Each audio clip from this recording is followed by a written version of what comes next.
Video को अंत तक देखिएगा, क्योंकि इस वीडियो में आपका ऑब्जेक्टिव और सब्जेक्टिव इम्पोर्टेंट क्वेश्चन है। तो चलिए शुरू करते हैं। पहला जो क्वेश्चन है, कार्बन का परमाणु संख्या, कार्बन का परमाणु क्रमांक क्या है? संख्या माने क्रमांक, ठीक है।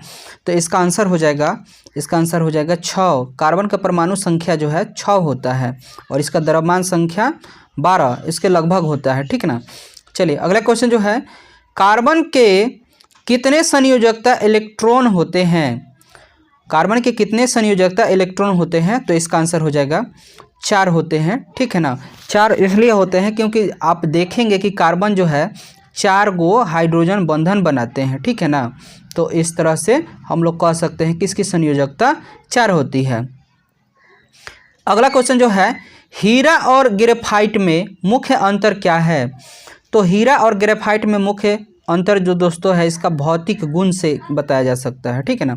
चलिए अगला क्वेश्चन जो है, कार्बन के सभी ट्रॉप्स में कौन से विद्युत चालक है? तो इसका आंसर हो जाएगा बी, ग्रेफाइट में है। जो कार्बन के अपरूप हैं उनमें कौन विद्युत का चालक है? तो ग्रेफाइट है।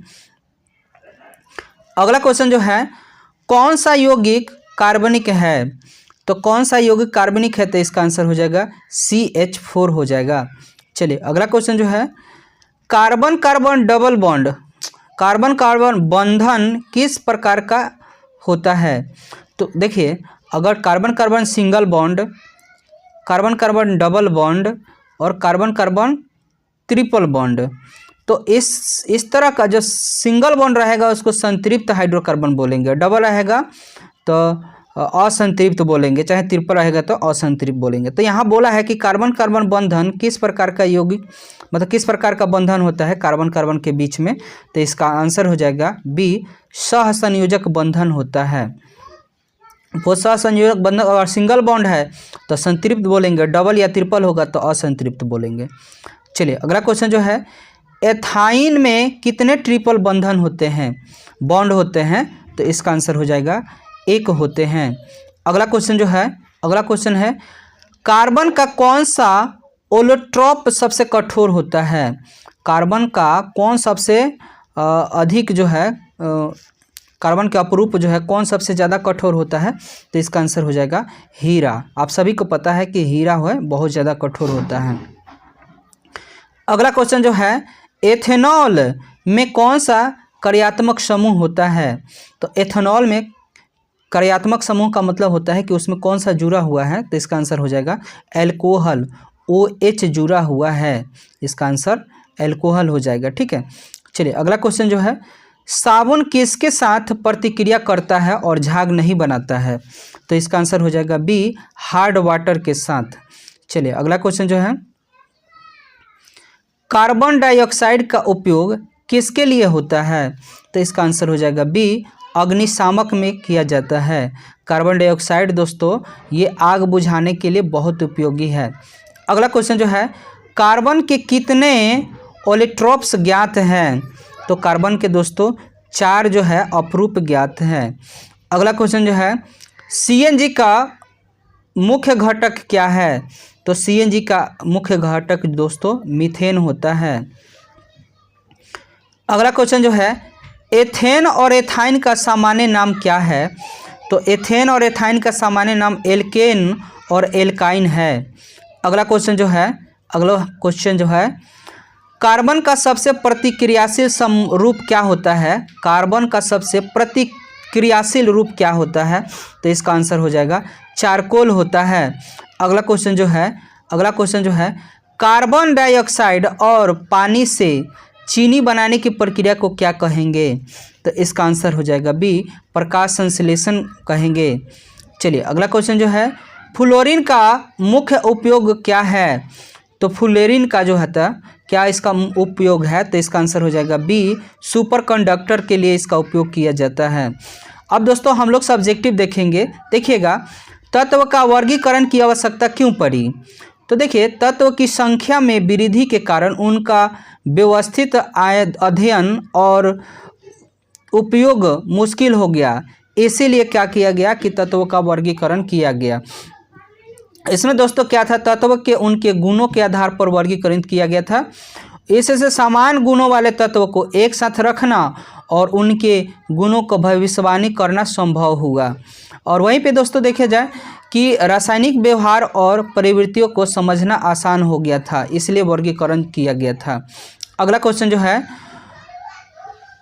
डोबेरेनियर के तिर्यक प्रणाली क्या है? तो देखिए डोबेरेनियर जो है, डोबेरेनियर ने तत्व को उनके परमाणु द्रव्यमान के आधार पर तिर्यक नियम का प्रतिपादन किया, चाहे वर्गीकृत किया। नियम तिर्यक नियम में मध्य तत्व का परमाणु द्रव्यमान पहले और तीसरे तत्व के औसतन बराबर होता था। अगला जो क्वेश्चन है, न्यूलैंडस का अष्टक नियम। तो देखिए न्यूलैंडस ने तत्व को उनके परमाणु द्रव्यमान के बढ़ते क्रम में रखा और पाया कि हर 8वें तत्व के गुण पहले तत्व के समान होता है। देखिए यहाँ पर दोस्तों उदाहरण से समझिएगा, लिथियम और सोडियम समान दिखाए, बेरिलियम और मैग्नीशियम समान दिखाए। इनकी सीमाएं दोस्तों क्या है? यह नियम केवल कैल्शियम तक ही लागू पाया गया, भारी तत्व के लिए यह नियम सही नहीं था। अगला क्वेश्चन जो है, मेंडलीव की आवर्त सारणी की विशेषता क्या है? तो आधार तत्व के उनके परमाणु द्रव्यमान के आधार पर व्यवस्थित किया गया। पंक्तियाँ के स्तंभ, पंक्तियाँ आवर्त पर आधारित था। और स्तंभ समूह, सफलता हुई, तत्व के गुणों की भविष्यवाणी की गई, नए तत्व की खोज मार्गदर्शन किए गए। और इनकी सीमाएं दोस्तों, कुछ तत्व को गलत स्थान पर रखा गया था, जैसे कोबाल्ट हो गया और निकेल हो गया, आइसोटोप के लिए स्थान नहीं था। ये इनकी सीमाएं हुई। अगला क्वेश्चन जो है, आधुनिक आवर्त सारणी, आधुनिक आवर्त नियम क्या है? तो देखिए तत्व के भौतिक और रासायनिक गुणों उनके परमाणु क्रम के आवर्त फलन होते हैं। आधुनिक आवर्त सारणी तत्व के उनके परमाणु क्रम के अनुसार व्यवस्थित किया गया। और इसमें दोस्तों क्या है कि 7 आवर्त और 18 समूह हैं। लाभ आइसोटोप को सही स्थान दिया गया, तत्व के प्रकृति की सही अनुमान लगाया गया था। चलिए अगला क्वेश्चन जो है, आवर्त सारणी में आवर्त और समूह की प्रवृत्ति को लिखें। तो आवर्त जो है में प्रवृत्ति इसका है, वह परमाणु आकार बाएं से दाएं घटता है और धात्विक गुण बाएं से दाएं घटता है। ऋणात्मकता जो है, विद्युत ऋणात्मकता बाएं से दाएं बढ़ती है। और समूह की प्रवृत्ति क्या है? परमाणु आकार ऊपर से नीचे बढ़ता है और धात्विक गुण ऊपर से नीचे बढ़ता है और ऋणात्मक ऊपर से नीचे घटता है।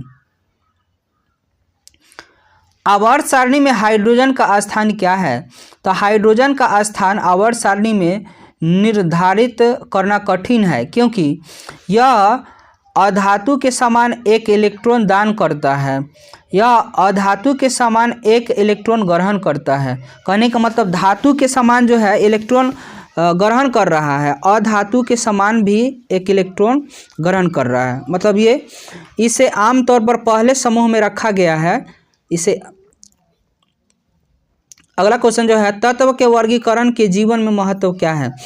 तो यह समान गुण वाले तत्वों को एक साथ रखता है, तत्व के रासायनिक प्रतिक्रिया के गुणों को समझने में मदद करता है और ये जो है नए तत्व के खोज और उनके गुणों को भविष्यवाणी करने में सरल होता है।